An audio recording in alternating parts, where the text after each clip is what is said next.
కర్నూలు జిల్లా కోసిగి మండల కేంద్రంలో డీజిల్ కొరత తీవ్రంగా కనిపిస్తుంది. రాష్ట్రంలో పెట్రోల్ డీజిల్ కొరత లేదని ప్రభుత్వం ప్రకటిస్తున్నప్పటికీ కింది స్థాయిలో మాత్రం పరిస్థితి భిన్నంగా ఉందని స్థానికులు చెబుతున్నారు. మండల కేంద్రంలో ఉన్న 3 పెట్రోల్ బంకుల్లో రెండిట్లో డీజిల్ అందుబాటులో లేకపోవడంతో ఒకే బంకుపై ఆధారపడాల్సిన పరిస్థితి నెలకొంది.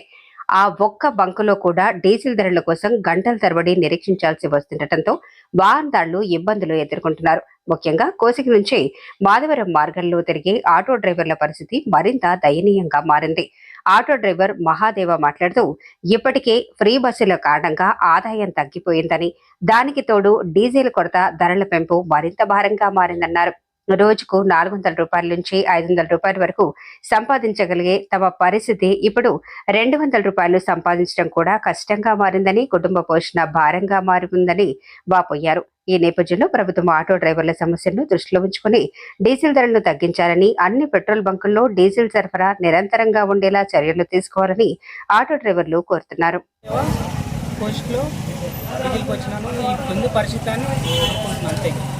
వచ్చినాను గంటన్నర 2 గంటలు అయింది. వచ్చినాను ఇప్పుడు ఇక పోతున్నాను. ఇప్పుడు వచ్చింది, అది కూడా లేదు. పొద్దున్న నుంచి కాసే ఇప్పుడు వచ్చింది. కోచిలో 2 బంకులు ఉండవు, అది బంక్ ఎందుకు వచ్చారా? 2 బంకులు ఉన్నా మొత్తం తిరిగి అక్కడ అంతా ఖాళీ అయింది. ఈ బంక్లో దొరుకుతుంది, కానీ ఈ బంక్లో జనాలు ఉన్నారు. అసలు మాకు అనుకూలం కూడా అవ్వట్లేదు అసలు. మరి డీజిల్ రేట్లు పెరిగింది కదా, ఎట్లా మీ పరిస్థితి? ఏం చేయమంటారు, అసలు అర్థమే అవ్వట్లేదు. డీజిల్ రేటు పెరిగింది, ఇక్కడ బస్సులు ఫ్రీ బస్సులు ఇచ్చినారు. అసలు ఎవరికి జవాబు చెప్పాలన్నా కూడా అర్థం అవ్వట్లేదు మా పరిస్థితి, ఆటో పరిస్థితి. ఎట్లా మీ బతుకు తెరువు?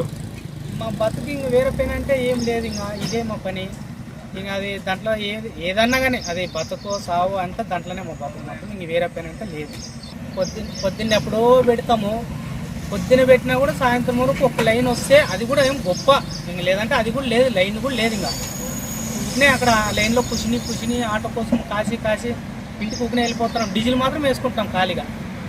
ఒక లైన్ పోయేస్తే ఎంత మిగులుతుంది ఒక లైన్లో మీకు? ఒక లైన్లో ఒక 150 రూపాయలు, 200 అంటే ఎక్కువ, అందుకని ఏం లేదు. 150 మిగిలితే మీ కుటుంబంకి ఎలా మీరు పోషించేది? ఇప్పుడు ఫ్రీ బస్సులు ఇచ్చినారు, ఇంకా అసలు ఇంకా ఏం చేయలేము. ఎవరిని అడగడానికి కూడా మాకు ఇంకా అధికారం లేదు. ఇంకా ఇప్పుడు మరి డీజిల్ కూడా పెరిగింది, ఎవరికి జవాబు చెప్పాలి, ఎవరికి లేదు. ఇంకా మా బతుకు అంటే ఏం చేసినా మాకంటే ఏం ఇది లేదు. ఇంకా ఎవరు మీది?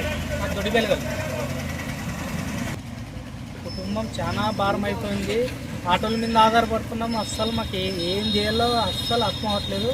దానికి ఈఎంఐ కట్టుకోవాలో లేదా మా పరిస్థితి ఈఎంఐ నెల వచ్చే పలకాలి వేరే వాళ్ళ దగ్గర అప్పు తీసుకొని కట్టుకున్న పరిస్థితి వచ్చింది. మాకు ఏం చేయాలో తెలియదు. లేదు కట్టలేదంటే ఇంకా ఒకరోజు టైం అయిపోయిందంటే వచ్చి ఫైనాన్స్ వాళ్ళు ఆటో ఎక్కికొని పోతారు. ఏం చెప్పాలో ఎవరు చెప్పాలో అర్థం కావట్లేదు. మా పరిస్థితి అయితే ఇదే, అంతకుమించి ఇంకేం చేయాలో మాకే తోచట్లేదు.